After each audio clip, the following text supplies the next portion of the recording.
Bienvenidos al curso Auditoría y Consultoría Administrativa. Tema 1. Conceptos fundamentales. La auditoría interna, según SOI en el 2003, consiste en la revisión de las operaciones de las diferentes áreas o actividades funcionales con la intención de informar acerca de su funcionamiento y promover mediante recomendaciones las mejoras oportunas, dirigidas tanto a proteger el patrimonio como a optimizar los recursos disponibles. Esta auditoría interna responde a voluntades internas de la empresa. Asimismo, la autora SOI en el 2003 define a la auditoría externa como el análisis efectuado por un profesional ajeno a la organización sobre ciertas áreas de la empresa como pueden ser las finanzas, la formación, la calidad, el marketing, los servicios de información, la cultura empresarial, entre otras, con el objetivo de detectar irregularidades o posibles áreas de mejora. De acuerdo con Franklin, en el 2007, la auditoría administrativa es la revisión analítica total o parcial de una organización con el propósito de precisar su nivel de desempeño y perfilar oportunidades de mejora para innovar valor y lograr una ventaja competitiva sustentable. En el año 1436 se emplearon por primera vez los controles contables de inventarios, de costos y de personal para manejar una flota naval. A partir de ahí, innumerables contribuciones han tenido lugar a lo largo de todo el mundo.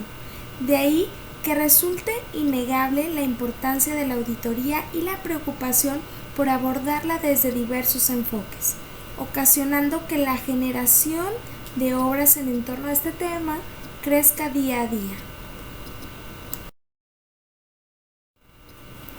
El análisis, entendido como la distinción y separación de las partes de un todo hasta llegar a conocer sus principios o elementos, debe de llevarse a cabo dentro de las organizaciones para poder detectar con mayor facilidad las áreas susceptibles de mejora. Sin embargo, este análisis debe de cumplir con ciertos requisitos, que sea sistemático, integral y periódico. El sistemático proviene de la palabra sistema, conjunto de unidades o elementos que interactúan entre sí por un mismo objetivo. El integral, esta palabra tiene que ver con el todo. Se debe de considerar todas las áreas o instancias que lo conforman. Periódico. Se le conoce como un evento que se repite constantemente en un determinado lapso de tiempo. Tema 2. Objetivos y alcances de la auditoría y consultoría administrativa.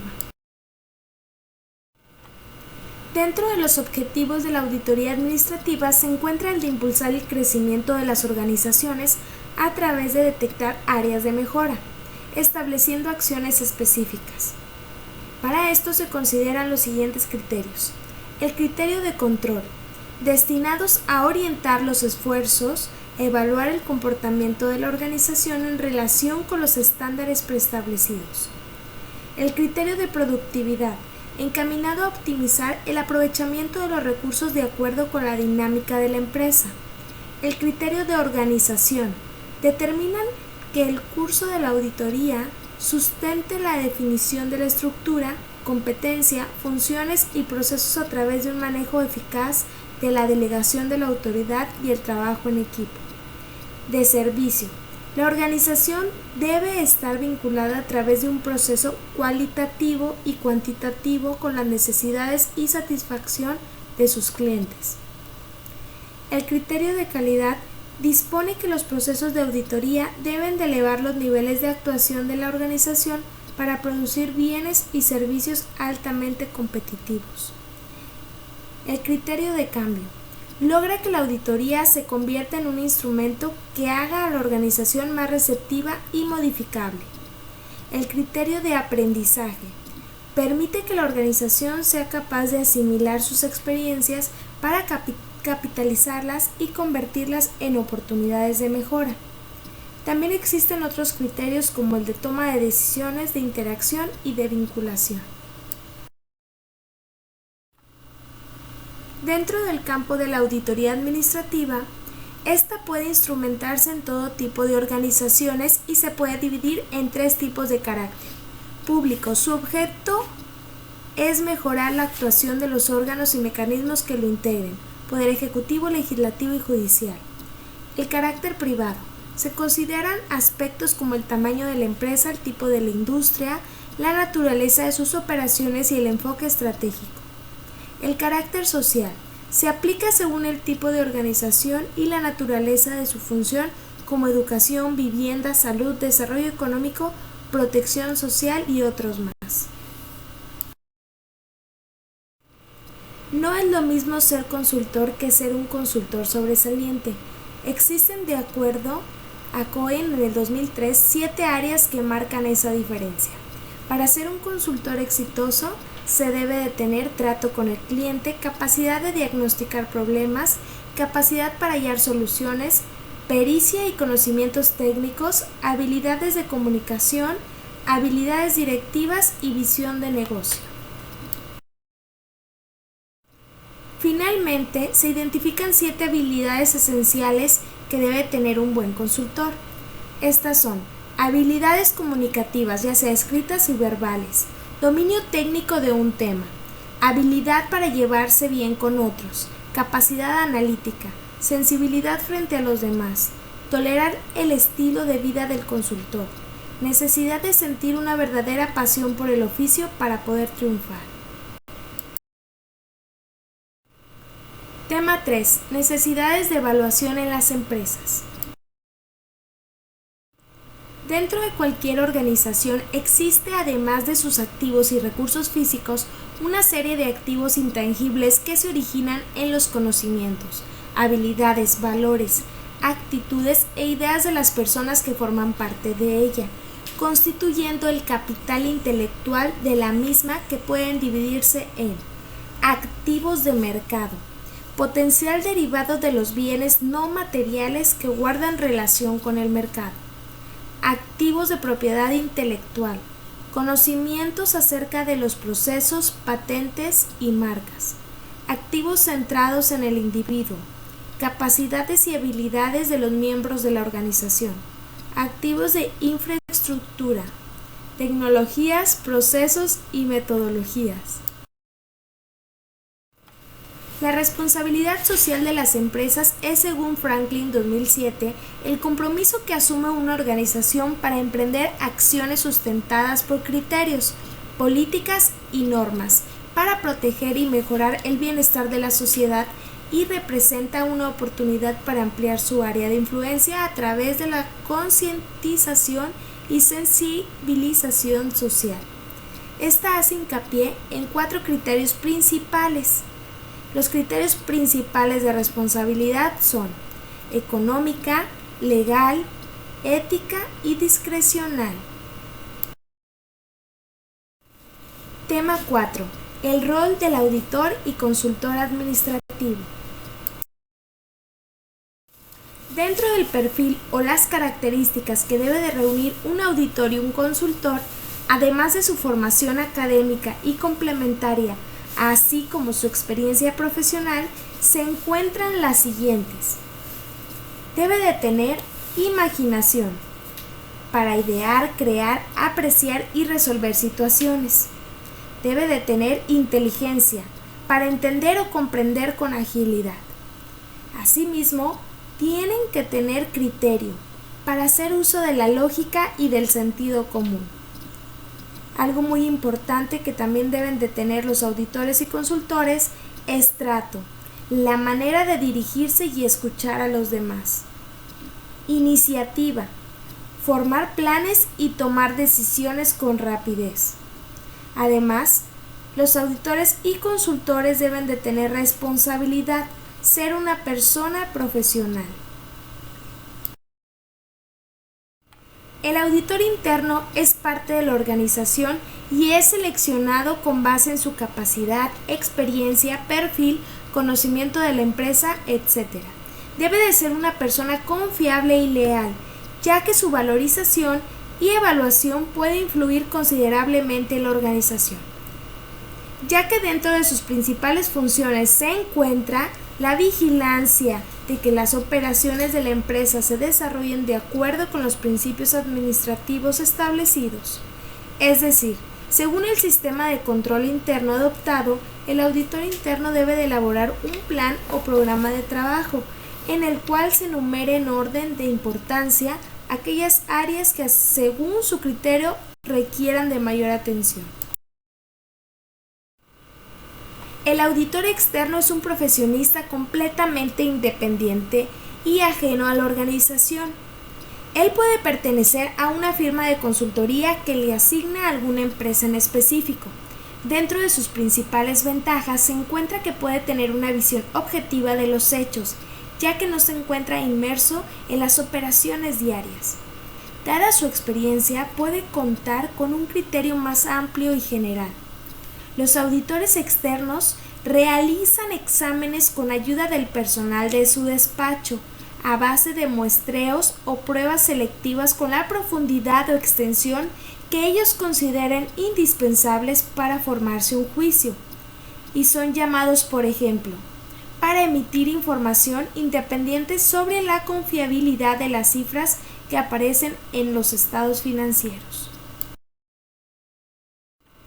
Tema 5. Formación y desarrollo del auditor y del consultor.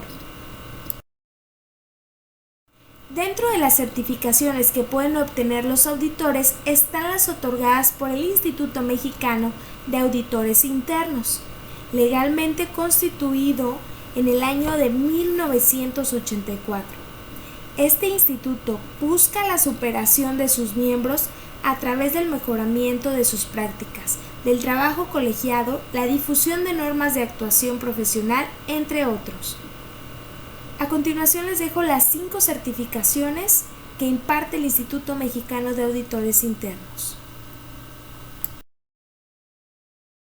Un aspecto sumamente importante que se debe considerar es la ética profesional, entendida según Franklin 2007 como el conjunto de normas que ordenan e imprimen sentido a los valores y principios de conducta de una persona, tales como compromiso, lealtad, franqueza, integridad, respeto por los demás y sentido de responsabilidad.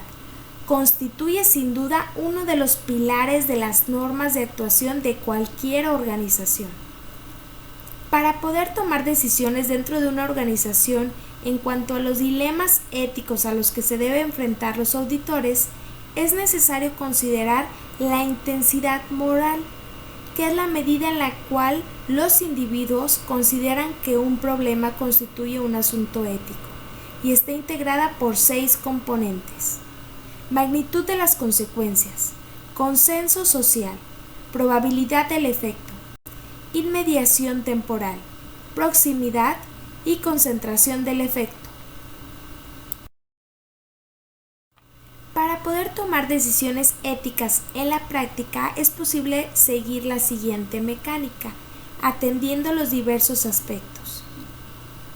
Se define el curso a resolver, identificación de valores fundamentales, ponderar los valores en conflicto y seleccionar una alternativa para balancearlos, definir y valorar la estrategia para presentar la decisión y al final implementar la decisión.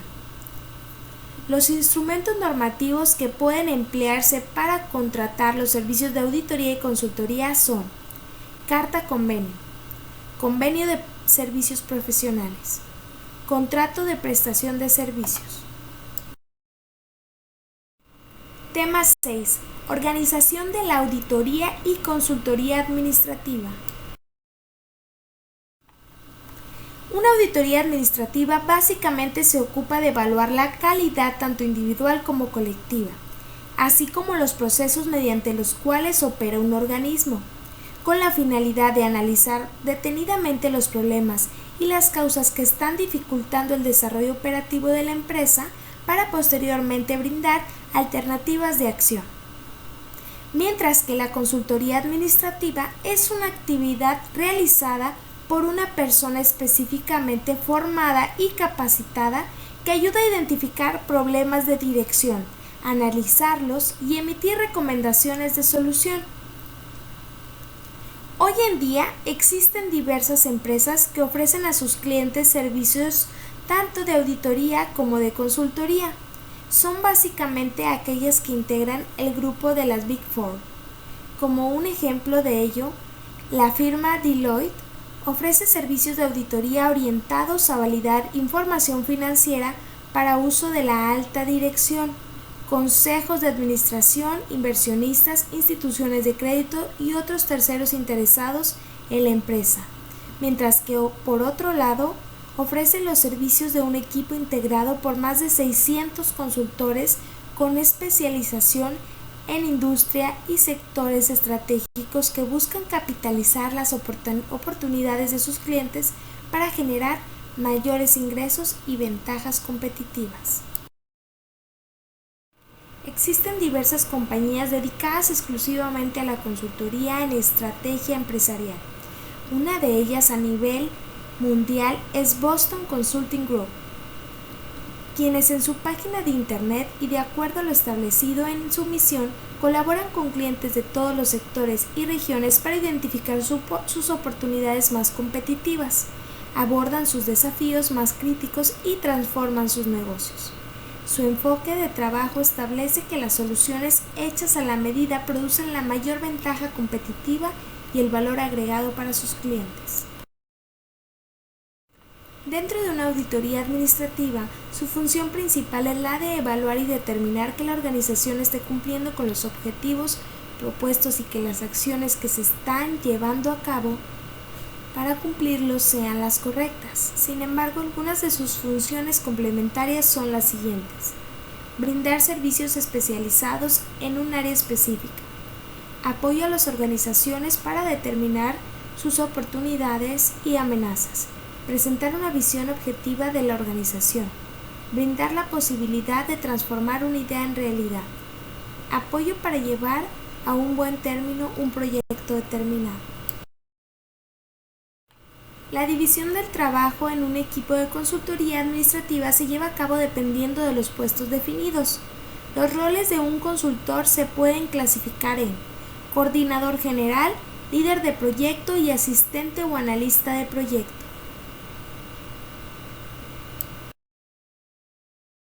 Debido a que no se estudia específicamente para ser auditor o consultor, sí es posible adquirir una formación más enfocada a esta área a través de una preparación más específica a partir de brindar el servicio de consultoría y auditoría. De igual manera, existen certificaciones y capacitaciones, como ya vimos, que pudieran ser útiles para otorgar mayor credibilidad y calidad al trabajo desempeñado. Ya has visto que un auditor y un consultor, al igual que cualquier otro profesionista, requiere, además de contar con una preparación académica que se le imparta en las aulas, una preparación en el campo que le permita desempeñar de una manera más eficiente y efectiva su trabajo. Esto último se puede comprobar a través de una evaluación que ayude a conocer un poco más sobre las capacidades, actitudes y valores del auditor y consultor. Tema 7. La importancia del trato con el cliente. No olvidemos que la razón principal de una auditoría o consultoría es la satisfacción de la necesidad de un cliente. Por ello, si hoy en día se desea obtener el mayor rendimiento en las relaciones con los mismos, es importante aprender a tratarlos como a ellos les gusta ser tratados. Es necesario practicar la escucha activa para lograr la anticipación a sus necesidades y de esta manera obtener la diferenciación que permite la subsistencia. La escucha activa supone escuchar y atender la comunicación desde el punto de vista del que habla, no solamente lo que se expresa de manera directa, sino también la capacidad de leer los sentimientos o pensamientos a lo que se está diciendo. Esto favorece a que la comunicación sea fluida y eficaz. La principal fuente de ingreso para el sostenimiento de un despacho proviene de los honorarios, la cantidad pagada a un profesional por su servicio. El cálculo de estos honorarios resulta de suma importancia, por lo que estos deben estar valuados sobre una justa estimación sobre su pago, ya que una falla pudiera afectar considerablemente su bolsillo. Existen 3 tipos de honorarios que se manejan dentro de un despacho de auditoría y consultoría administrativa, los cuales son honorarios fijos, honorarios variables y honorarios por desempeño.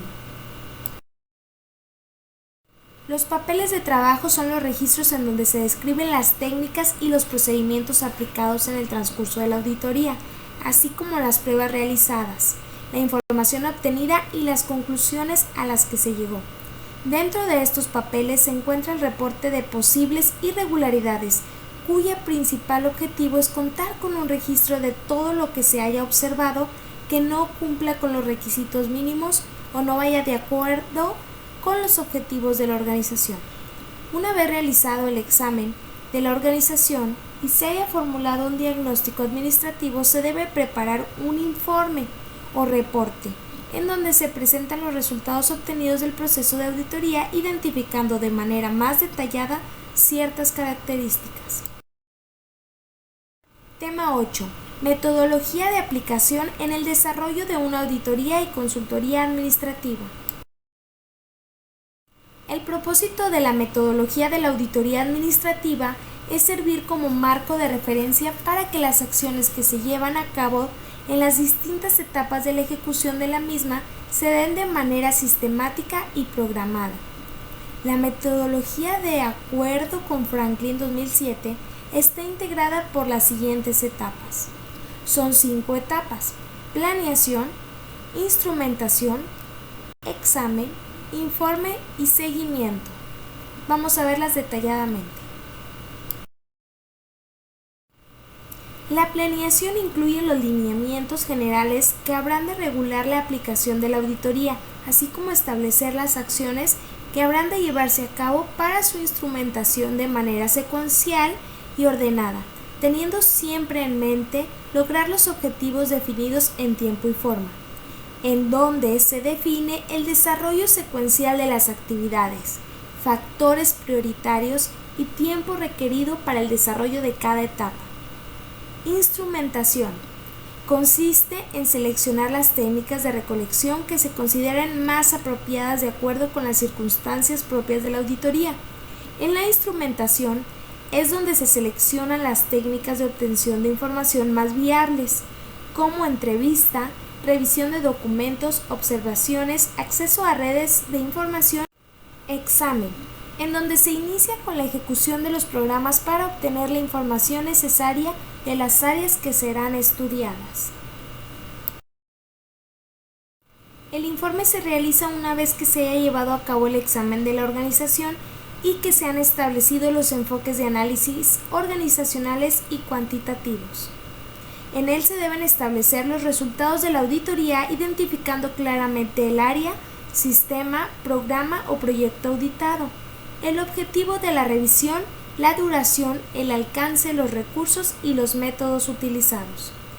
La principal diferencia entre los dos enfoques anteriores radica en que el enfoque organizacional toma en cuenta condiciones cualitativas que se pueden responder mediante la observación, tales como el árbol de decisiones, el análisis FODA, el benchmarking, la cadena de valor y el just-in-time.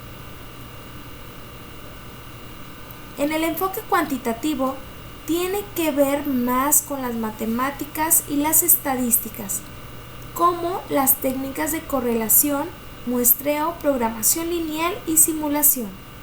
Como resultado de la auditoría, se producen una serie de observaciones a las cuales está estrictamente necesario darles el seguimiento adecuado, ya que no solamente están orientadas a corregir las fallas detectadas, sino para evitar que vuelvan a ocurrir. El árbol de decisiones muestra de forma sencilla los posibles caminos o escenarios que pudieran presentarse. En algunas ocasiones se le agrega la probabilidad de ocurrencia de cierto evento. El muestreo es cuando se selecciona al azar una cantidad representativa del total de la población para facilitar el manejo de información. El benchmarking es una técnica de observación de las acciones que realizan las compañías líderes de la industria, es decir, nuestra competencia. El valor justo a tiempo es una filosofía de cero inventarios. Consiste en no tener materia prima almacenada y tener los pedidos listos para cuando se solicite o se programe. Tema 9. Resultados de la auditoría y consultoría administrativa. Cuando una empresa contrata los servicios de un despacho de auditoría o consultoría administrativa, como hemos visto con anterioridad, busca obtener un beneficio que ayudara a mejorar el desempeño de la misma. Estos beneficios dependerán del tipo de la empresa y del giro al que se dedique, y pueden ir desde el incremento de sus utilidades, la disminución de sus costos o la optimización de recursos. Los principales beneficios que se pueden obtener al contratar un despacho de auditoría o consultoría administrativa son los siguientes. Contratar con un punto de vista desde una perspectiva diferente. Contar con un auditor o consultor por un tiempo determinado para solucionar algún problema en específico. El equipo contratado cuenta con los recursos y habilidades necesarias para ayudar a la organización a realizar aquello que no pueden hacer por sí misma.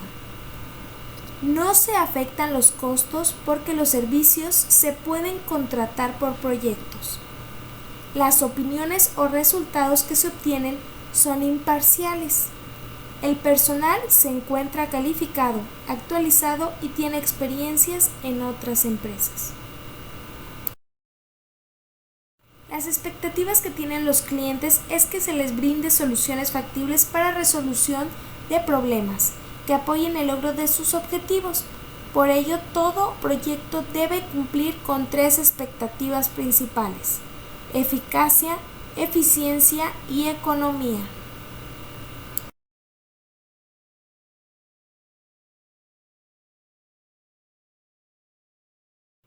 Tema 10. Responsabilidad profesional y legal. Un aspecto sumamente importante en la auditoría y la consultoría es la confidencialidad con la que se debe tratar toda la información y detalles obtenidos de los procesos de auditoría y consultoría.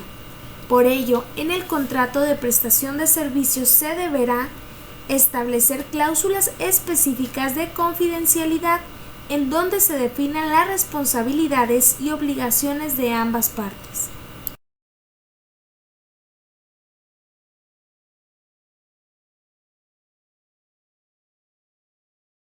Tema 11. Usos de la auditoría y consultoría administrativa. Para poder evaluar los resultados de la gestión de una organización, se utilizan instrumentos que permitan establecer un marco de referencia. Dichos instrumentos son conocidos como indicadores. De acuerdo con Franklin 2007, los indicadores son una estadística simple o compuesta que refleja algún rasgo importante de un sistema en un contexto de interpretación. Los indicadores estratégicos permiten identificar la contribución o aportación al logro de los objetivos estratégicos en relación con la misión de la organización. Los indicadores de gestión informan sobre procesos y funciones claves. Los indicadores de servicios miden la calidad con la que se generan productos o servicios en función de estándares y satisfacción de clientes y proveedores. Tema 12. Documentos y herramientas de trabajo. Dentro de una auditoría, los documentos en donde se presentan y plasman los resultados del análisis e investigación son conocidos como papeles de trabajo. Estos constituyen el punto de apoyo para que el auditor pueda formar sus juicios y, por lo tanto, pueda establecer sus conclusiones y recomendaciones. En lo que se refiere a la consultoría administrativa, a diferencia de la auditoría administrativa, no se trabaja propiamente con documentos y papeles de trabajo, pero sí se utilizan herramientas de trabajo, las cuales se implementan durante el diagnóstico preliminar y son conocidas como técnicas de recogida de datos. Las técnicas más comunes de recogida de datos son encuestas. Recaban información ya sea oral o escrita de una muestra amplia de sujetos mediante un proceso estandarizado. Otra técnica es la entrevista. Descubrir aquellos aspectos ocultos que forman parte del trabajo administrativo, ayudando a verificar inferencias y observaciones. Documentos. Identificar información de la empresa que pueda ser de utilidad en reportes que cotidianamente realiza la empresa. Y una técnica más es la observación. Complementar, confrontar y verificar los estudios que se hayan realizado conforme a la investigación documental. La observación permite estar presente cuando el fenómeno de estudio se esté llevando a cabo. Tema 13. La administración de una auditoría. Debido a los constantes cambios y a la globalización que caracterizan a nuestro mundo actual, en las organizaciones resulta casi imposible predecir lo que sucederá en el futuro.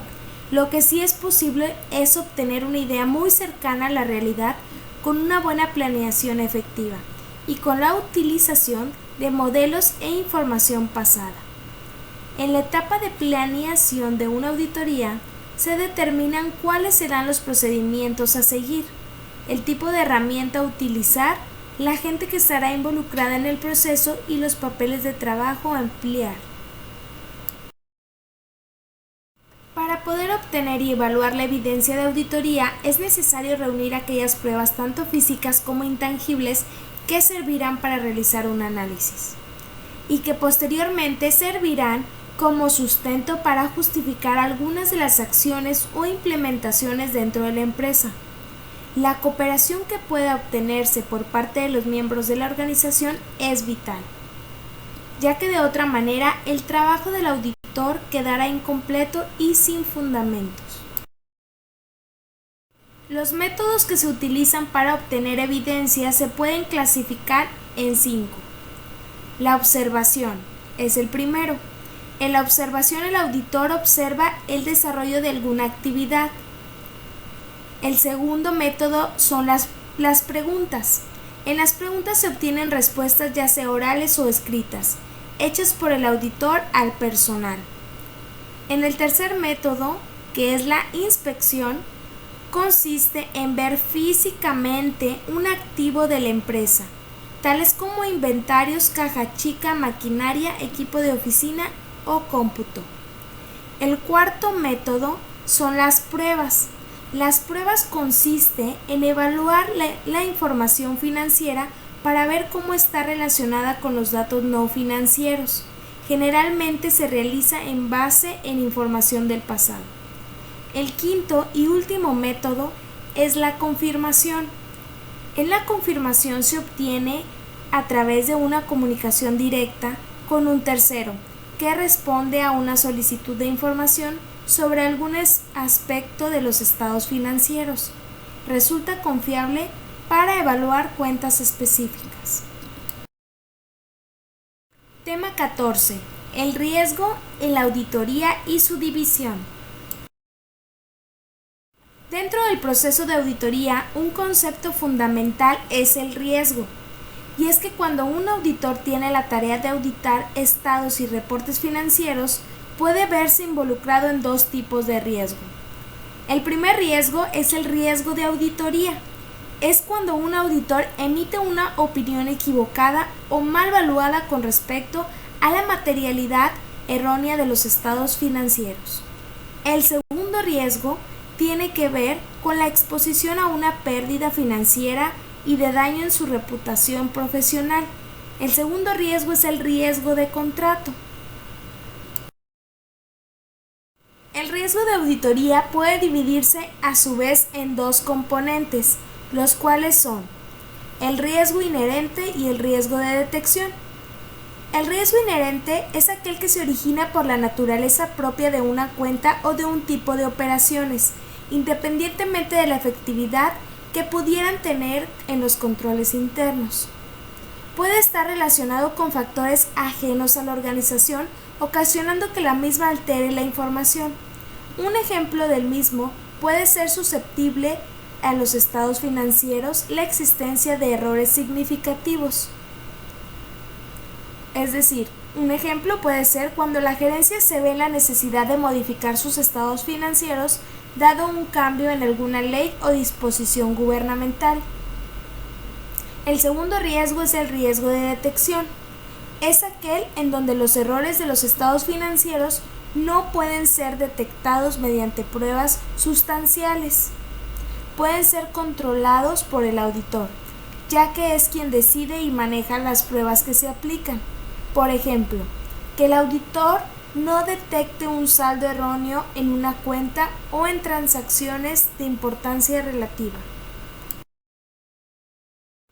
El riesgo empresarial o del negocio es aquel en el que están incluidos tanto factores internos como externos, presiones y fuerzas contra las que tienen que luchar la organización para sobrevivir y ser rentable. Con la finalidad de no caer en este tipo de riesgo, el auditor debe conocer sobre ciertos puntos o categorías referentes a la organización y al medio ambiente que lo rodea, tales como naturaleza de la empresa.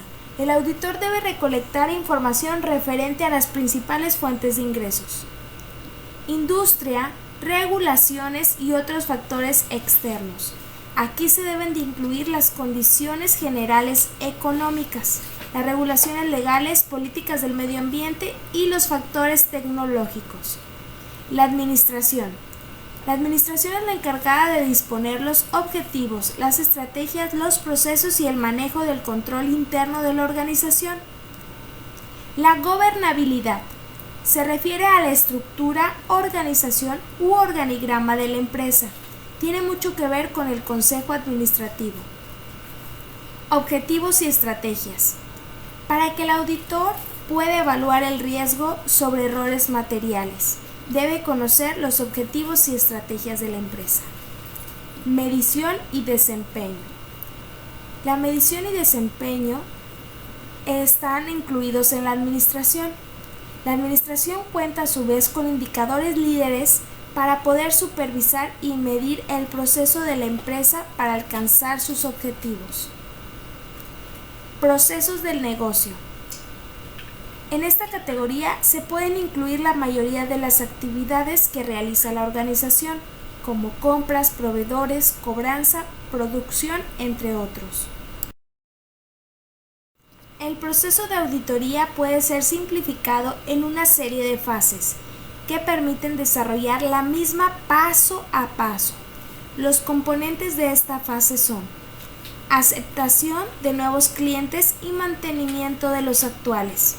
En este paso se debe ser muy cuidadoso y selectivo para reducir la posibilidad de que se relacione el auditor con empresas poco íntegras y que realicen prácticas desleales, ya que en este caso, en caso de que esto ocurriera, se pone en riesgo su reputación, sin importar si tuvo o no la culpa. En la segunda fase es establecer los términos de contrato. Como ya lo habíamos dicho a lo largo del curso, se redacta una carta en donde se presente información como las responsabilidades de cada una de las partes involucradas, si existiera asistencia del personal de la firma, y honorarios, costos de la auditoría. La tercera fase o tercer paso, establecer la materialidad y evaluar el riesgo. Previo a la planeación de la auditoría, los auditores deben presentar un juicio preliminar sobre la materialidad y un aseguramiento preliminar sobre los riesgos del negocio del cliente. El cuarto paso es planear la auditoría, con el objetivo de que se lleve a cabo de manera efectiva y eficiente. El auditor debe de tomar como guía una serie de principios para obtener y validar la razón de ser de la organización, así como el resultado del proceso de aseguramiento del riesgo. La quinta fase es considerar control interno. En este proceso llevado a cabo por el consejo directivo, la administración y el personal que están enfocados en asegurarse que se han alcanzado los objetivos de la organización, el auditor debe determinar cómo es que el uso de tecnologías de información y los manuales de procedimientos pueden afectar los controles relevantes a la auditoría. El último paso es auditoría de los procesos de negocio y cuentas relacionadas. En esta fase de la auditoría es donde el auditor debe de determinar los procedimientos que son necesarios para reducir el riesgo de error a un nivel más bajo para aquellas cuentas de los estados financieros que son afectadas por un proceso de negocio. Tema 15. El control interno. La administración o gerencia de una organización tiene la responsabilidad de contar con controles que ofrezcan la seguridad total de que existe un buen manejo de los activos y registros de la empresa. La forma de lograr esto es mediante la implementación del control interno, el cual sirve para que los empleados sigan una serie de reglas o políticas de la empresa, así como los procedimientos. El control interno se define como un proceso efectuado por la junta directiva de la entidad, la gerencia y demás personal, diseñado para proporcionar seguridad razonable relacionada con el logro de los objetivos en las siguientes categorías. Confiabilidad en la presentación de informes financieros, efectividad y eficiencia de las operaciones, cumplimiento de las leyes y regulaciones aplicables. El control interno varía significativamente de una organización a otra, dependiendo de factores como su tamaño, la naturaleza de sus operaciones y los objetivos, y se puede dividir en 5 elementos o componentes principales, que son el componente del ambiente de control. El ambiente de control es la base del control interno e incluye integridad y valores éticos. El componente de la evaluación del riesgo. La evaluación del riesgo identifica y analiza los factores que afectan el riesgo de que los objetivos de la organización no sean alcanzados y la manera en cómo estos riesgos puedan ser manejados. El sistema de información contable y de comunicación facilita la identificación, captura e intercambio de información de una forma y en tiempo aceptable.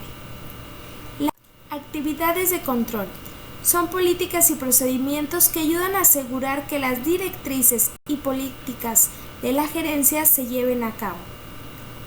Monitoría del sistema, proceso que evalúa la calidad del control interno en el tiempo.